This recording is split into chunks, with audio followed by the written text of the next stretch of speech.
dar un breve resumen de lo que ha sido el curso, ¿verdad? Hasta ahora, que prácticamente hemos cubierto los primeros 19 siglos de historia, y que ustedes tengan este resumen como una especie de bosquejo para su examen final, los que van a hacer examen final, y también para su beneficio, los que no van a hacer examen final. Y ¿verdad? Nosotros comenzamos primero definiendo lo que era la historia y definiendo la historia como un estudio, ¿verdad? Un acercamiento del pasado, desde el presente para el presente, un acercamiento que se hace a través de fuentes primarias, secundarias. Las primarias, aquellas cercanas al acontecimiento; las secundarias, aquellas que se nutren de las primarias. Y hablamos de teología, ¿verdad? Un acercamiento a Dios, de fe, misión, literalmente teo es Dios, teología estudio, y hablamos de esa fe que busca entendimiento. Y yo les planteaba que los teólogos tienen que ser gente con humildad, que se acercan buscando tratar de entender a alguien que nos trasciende en todo el sentido, ¿verdad? Que es Dios.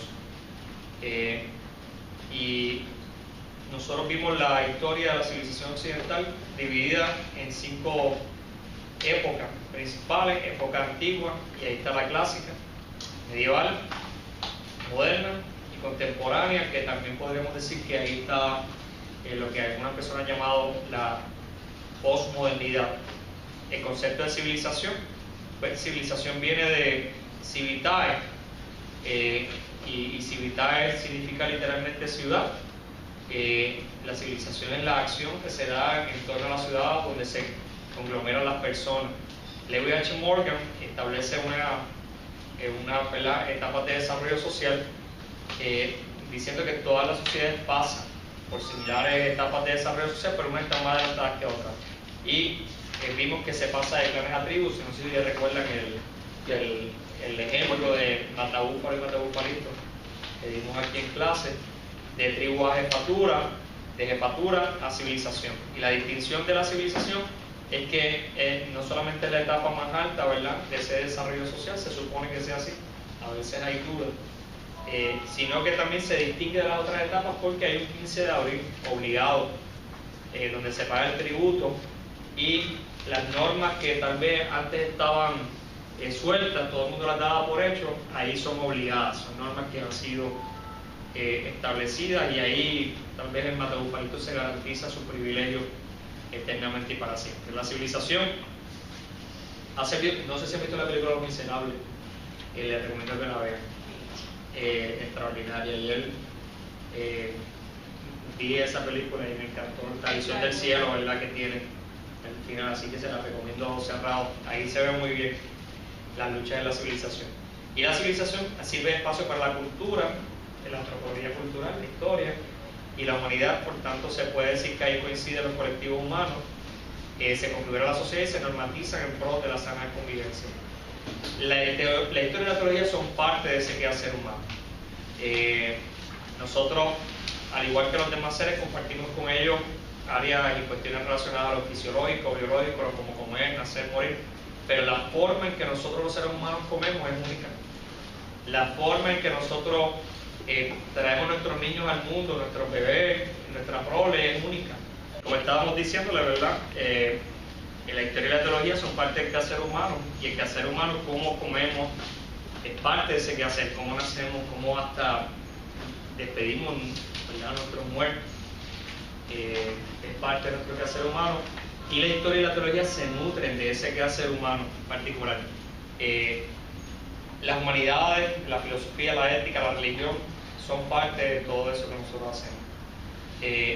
Y en estos días hemos visto, ¿verdad?, que hay muchos que con humildad están buscando entender, vivir esta misión que nosotros entendemos Dios nos da, y esa historia en la que Dios está por encima de todo proceso, ¿verdad? Que ¿cómo nosotros comenzamos? Pues comenzamos hablando de la iglesia primitiva, desde los orígenes del cristianismo, podríamos llevarlo hasta el concilio de Nicea.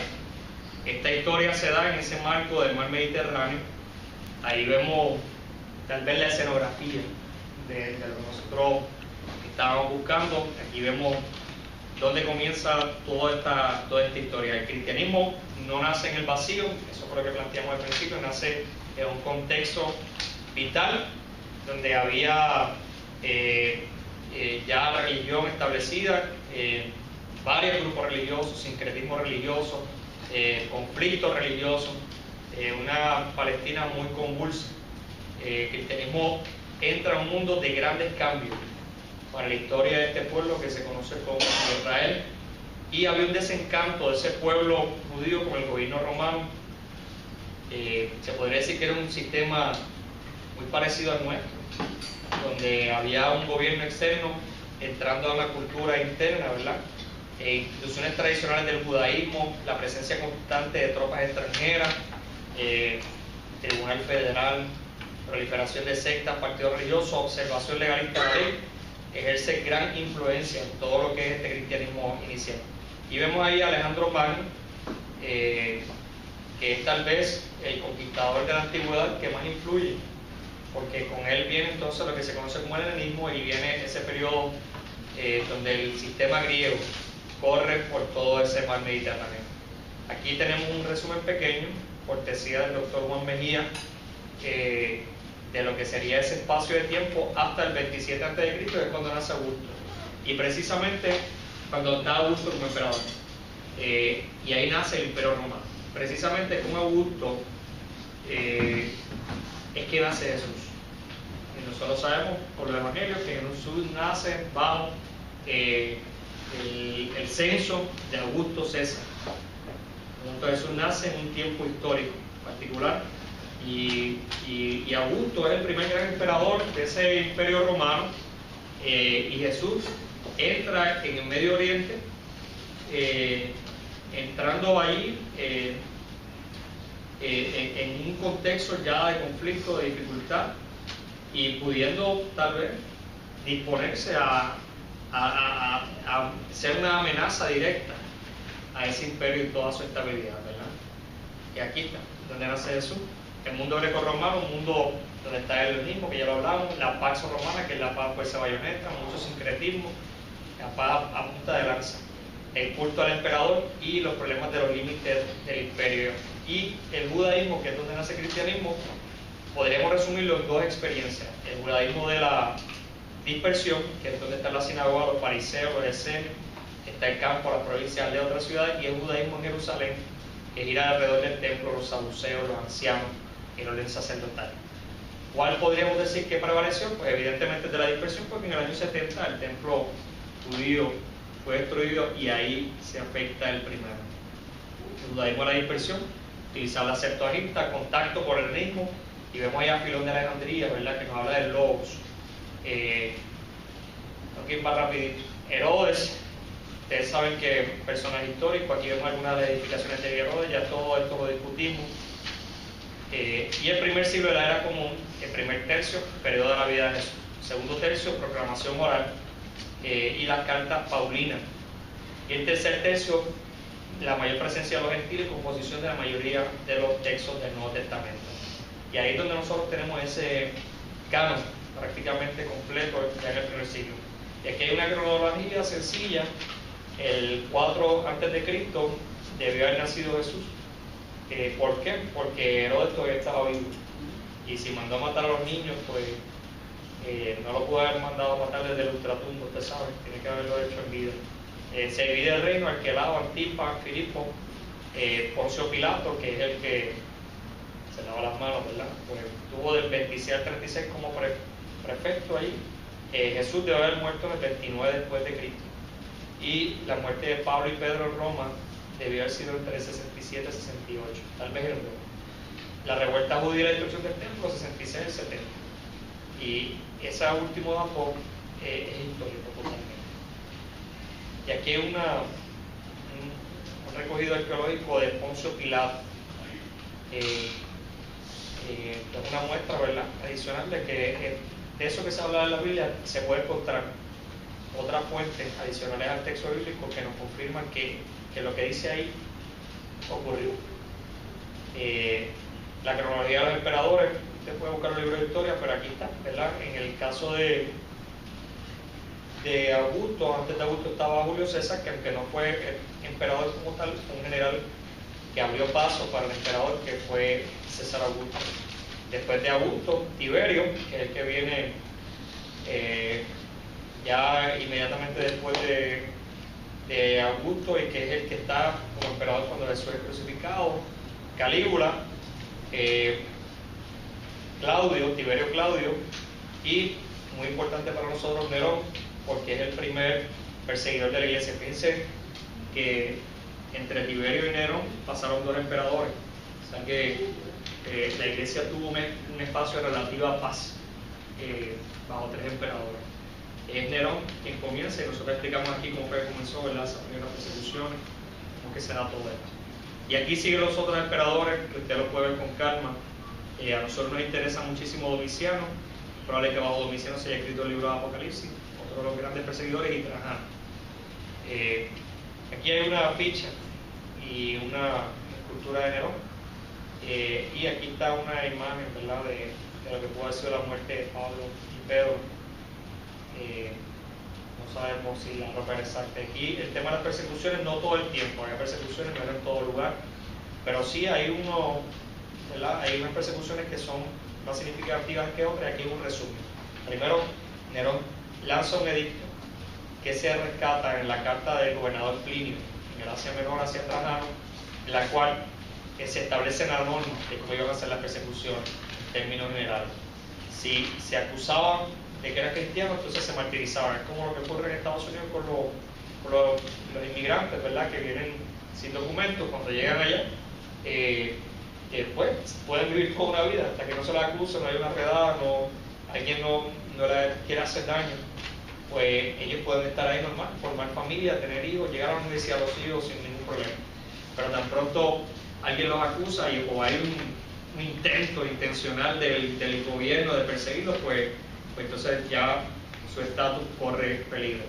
Y las principales persecuciones, Nerón, en la quema de Roma, hay quienes dicen que Nerón es a quien se le dice que es la bestia, el 666, el imperfecto, absolutamente imperfecto. Domiciano, el problema de la ofrenda anual y el restaurar las tradiciones. Muchas de estas persecuciones eran por elementos de supersticiones, ¿verdad? La gente creía que no tenía el favor de los dioses, y pues tener un solo Dios y que este Dios fuera crucificado, que dijera que le dieran en una mejilla y después en la otra, un Dios medio débil, y había que tener dioses fuertes para un imperio fuerte. Y el asunto de que acusaba de ateos a los cristianos, porque no creían en todos esos dioses. En el politeísmo griego y romano, creer en un solo Dios. Sí, hay montones de dioses que están en ese, ¿verdad?, en ese mundo del Olimpo. Este es el periodo del Apocalipsis. Ahí vemos la carta de Trajano, Plinio, compradores de carne sacrificada a los ídolos, y la cuestión de los dilatados.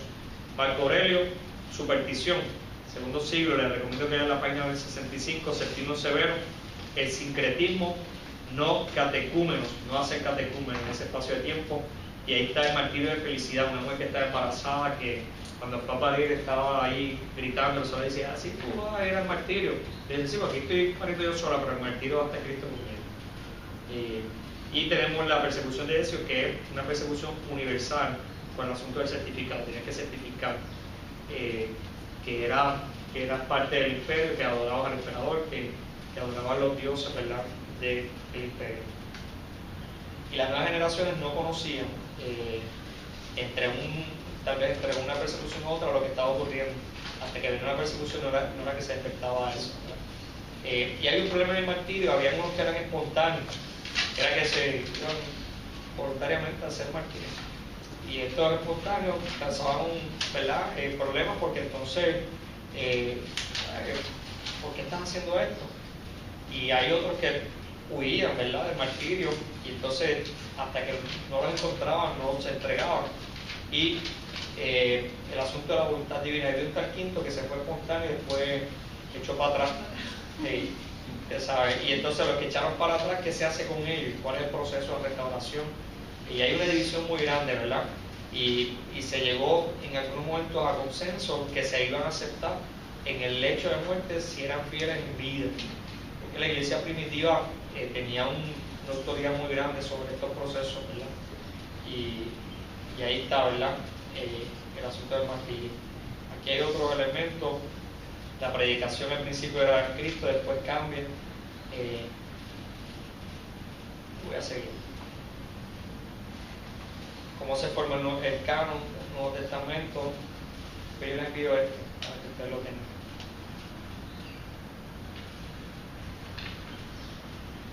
Y muy importante, las cuestiones de la herejía, ¿verdad? Las desviaciones que se van dando, básicamente giraban en torno a quién era Jesús.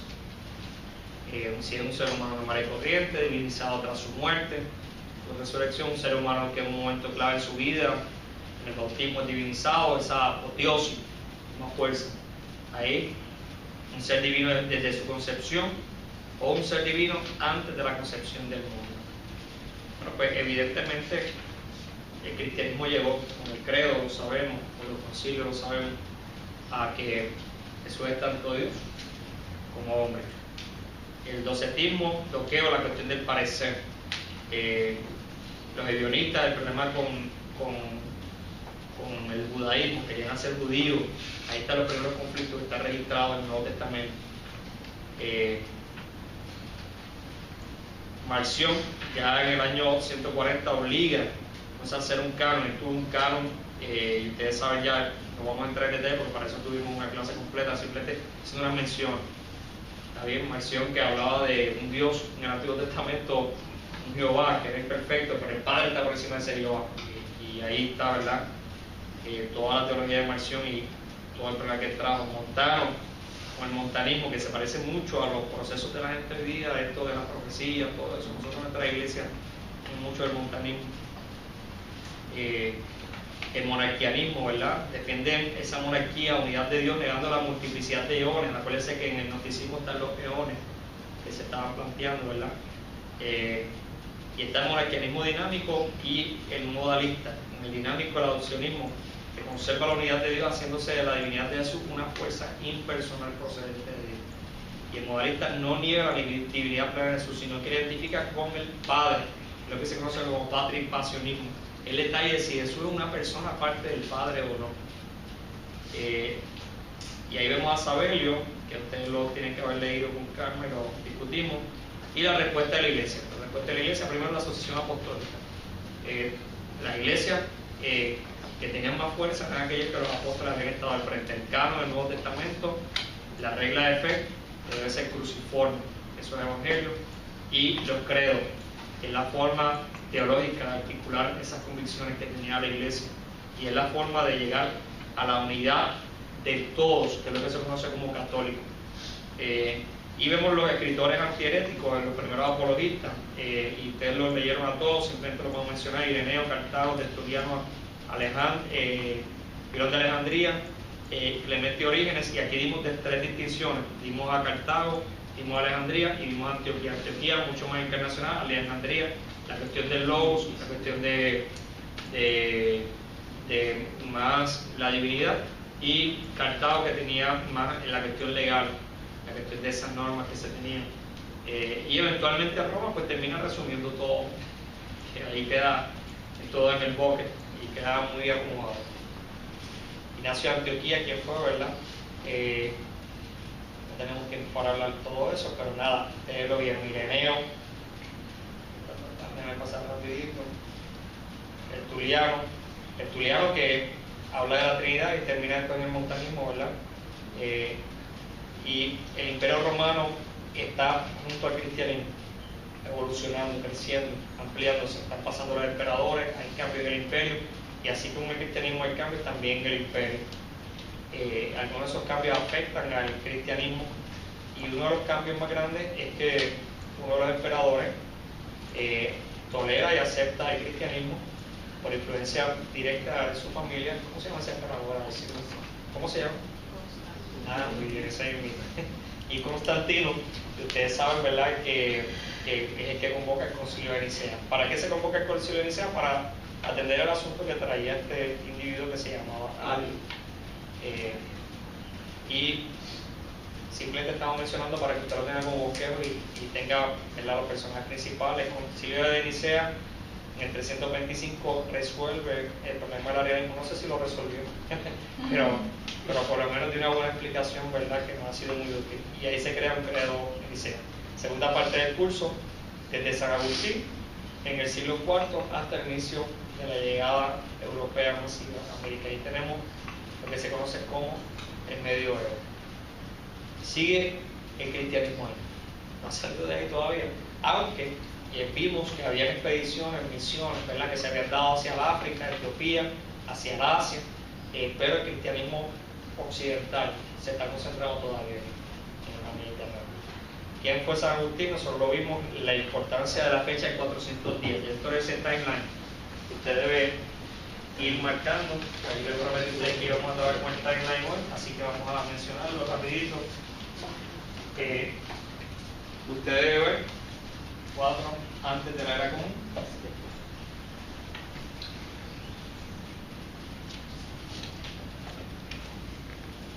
Siglo IV. Ahí tienen todo lo que acabamos de decir. Debe ir llenando.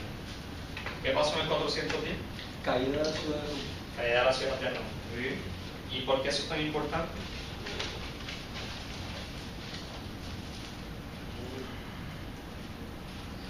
¿Por qué eso es tan importante? Eso provocó que gente se mudara y se moviera y cruzara el charco. Llegaron hasta Icona, ¿y qué pasó? Agustín respondió por la ciudad de Dios. Y esa respuesta de la ciudad de Dios podríamos decir que es el fundamento para lo que sería la iglesia cristiana en el Medioevo. Junto a la cristología hay otros concilios que van dándole forma a esa iglesia, ¿verdad? Y ahí es que surge, por la deficiencia de liderato dentro de Roma, surge entonces el papado. Y les di un esquemita que ustedes deben repasarlo para revisar al final, donde vemos la iglesia en diferentes etapas. Y entonces aquí tenemos el concepto del Papa, ¿cuál es el concepto del Papa? Ese padre, ¿verdad?, que está ahí. Y los obispados de Antioquía, Jerusalén, Constantinopla, Alejandría se ven afectados por un grupo de personas que todavía siguen teniendo conflictos con el cristianismo con ellos, especialmente el fundamentalismo, que es el Islam. Y Roma queda entonces como el obispado principal.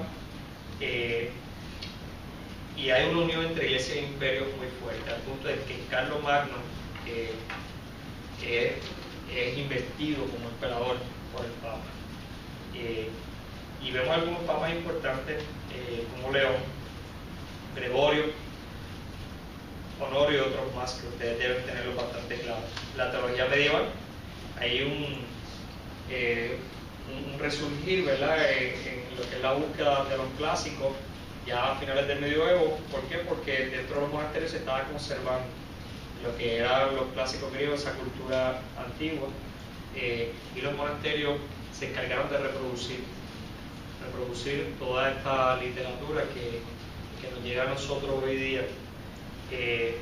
Y en los monasterios se establecieron conceptos que afectaron al cristianismo positivamente y también negativamente.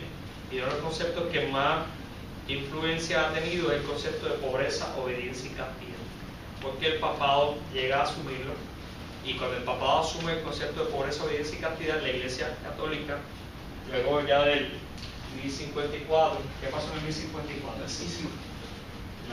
cisma del Filioque, que es, y del hijo, el asunto del credo, que divide la iglesia entre oriental, que básicamente se concentra en Rusia, porque Constantinopla también cayó, y la iglesia occidental romana, que la iglesia oriental sigue siendo la iglesia de habla griega, y la iglesia oriental es la iglesia ortodoxa hasta nuestros días, y la iglesia occidental es la que nosotros conocemos y de donde nosotros salimos.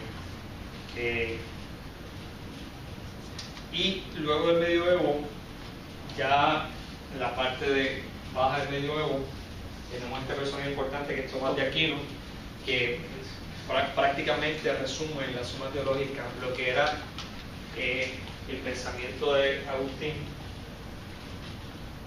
y añade a la filosofía platónica, que es la filosofía más influyente desde Pablo hasta Agustín y hasta nuestros días, el asunto aristotélico de lo que sería el cuerpo.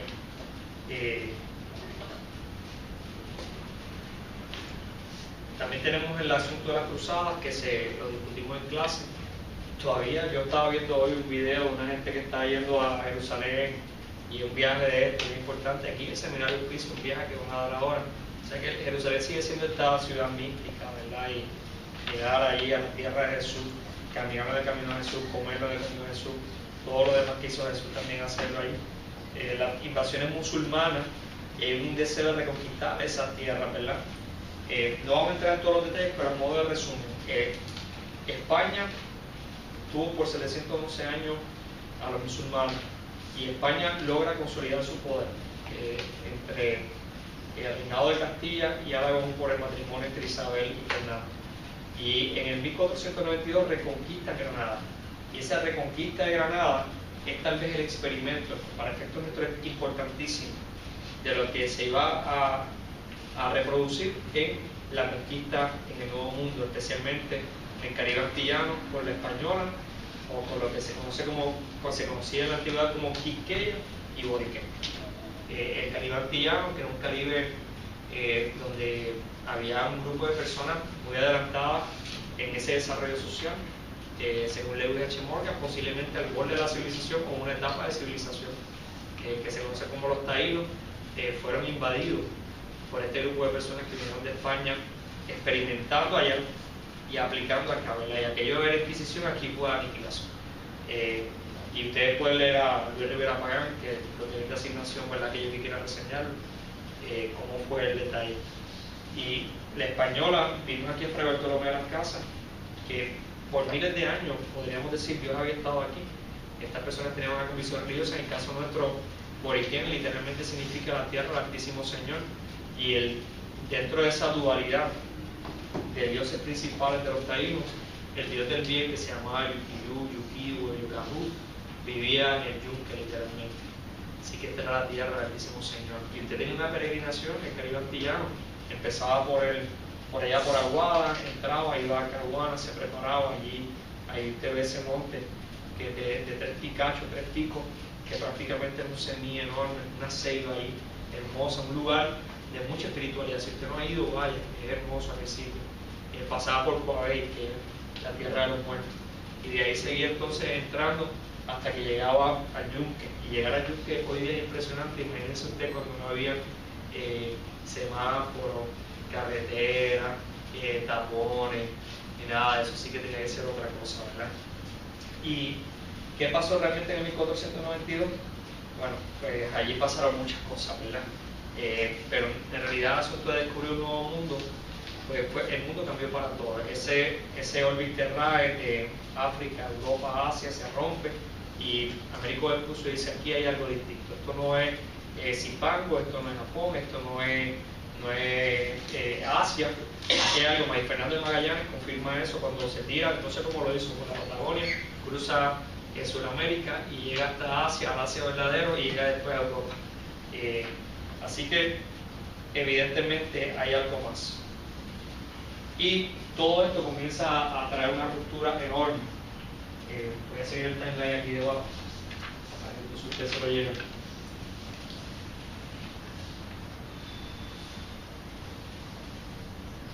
Y en el siglo XVI,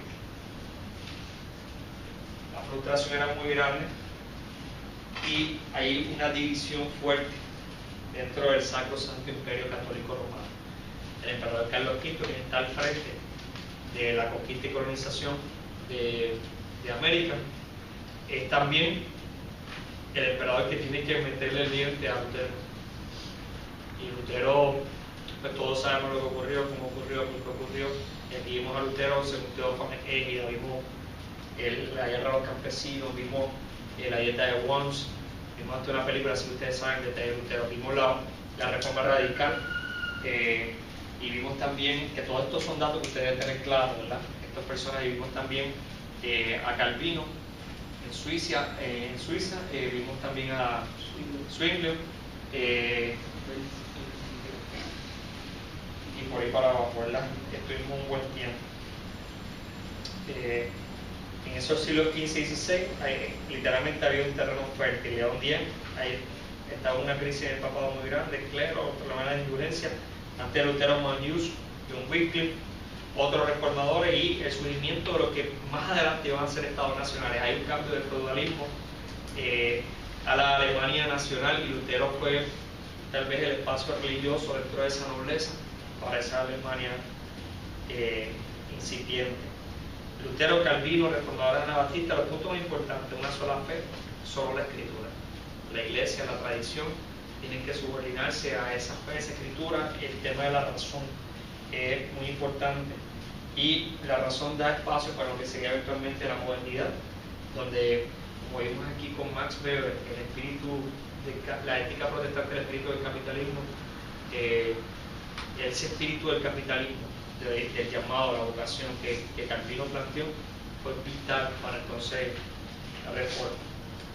Ilustración, y paralelo a esa reforma protestante vemos una reforma dentro del catolicismo, donde en España se van dando también, no resolvieron los monasterios, un catolicismo más sólido, más centrado, y eventualmente también hay cambios dentro de esa iglesia católica. Así que ahí estamos, y aquí les digo una copia. Inés Figueroa, la profesora Inés Figueroa, de cómo entonces se va ramificando toda esta iglesia hasta llegar a nuestros concilios, nuestras denominaciones hoy día. Siglo XIX y XX, ahí están los avivamientos en Estados Unidos. Ya desde el siglo XVIII vemos en la Norteamérica colonial que hay un gran avivamiento, que toda esa diversidad se une en unidad, y hay personas importantes que deben notar: Jonathan Edwards, George Whitefield, Juan Wesley en Inglaterra. Y siglo XIX, segundo gran avivamiento, tercer avivamiento en Estados Unidos. La guerra civil se nutre algo de estos avivamientos. Algunos de estos personajes importantes de los avivamientos fueron grandes abolicionistas. En el caso de Inglaterra tenemos personas importantes que fue William Wilberforce, que vieron una película sobre Wilberforce. Y en el siglo XX tenemos el fenómeno de la calle Azusa, el tema de la glosolalia, la lengua, la cuestión del espíritu. Pero lo importante de Azusa, y es importante el tema de la glosolalia, pero más importante que la glosolalia para efectos históricos, es la integración. Hombres negros, asiáticos, latinos, gente americana del sur, del norte de Estados Unidos. Antes de la integración racial de mediados del siglo XX, que vamos a ver algo de eso con Maureen, vamos a estar hablando del Dr. Martin Luther King, ya esta gente estaba integrándose por la obra del Espíritu. La glosolalia, según Elin Villafañe, trae nivelación al interior de la iglesia. Y ahí surge el pentecostalismo, que es el movimiento de mayor crecimiento dentro del cristianismo en toda su historia. Y más adelante en el siglo XX vemos cómo esa teología del destino manifiesto que venía del siglo XIX se va rompiendo, para entonces dar espacio a una nueva teología, y esa teología liberal que llegó ahí se va rompiendo para dar espacio entonces para una teología más contextual, más práctica en Latinoamérica. En la teología clásica, básicamente se ven los padres de la iglesia, la cristología, Agustín, surgimiento de la iglesia medieval, Eusebio, esa vida monástica, el papado, Tomás de Aquino, la zona teológica, los reformadores Calvino, el destino manifiesto liberal, la modernidad, siglo XIX. En la teología de la liberación hay una nueva forma de hacer hermenéutica, ver, juzgar, actuar, y eso es lo que estamos ahora mismo y lo que vamos a estar hablando un poco hoy. Y vemos esta iglesia discípula de Cristo que está ahí, es parte del segundo gran avivamiento, es parte de esa historia, un movimiento de restauración a sola fe, lugar de la Biblia, bautismo y será del Señor, y ese nombre es símbolo de esa identidad, historia y misión. Pero a pesar de eso, esa iglesia está buscando todavía definirse, reafirmarse en el caso de Puerto Rico. Aquí en Puerto Rico, ¿verdad?, está en un proceso de identidad y se está nutriendo de todo ese espacio, ¿verdad?, que está ahí.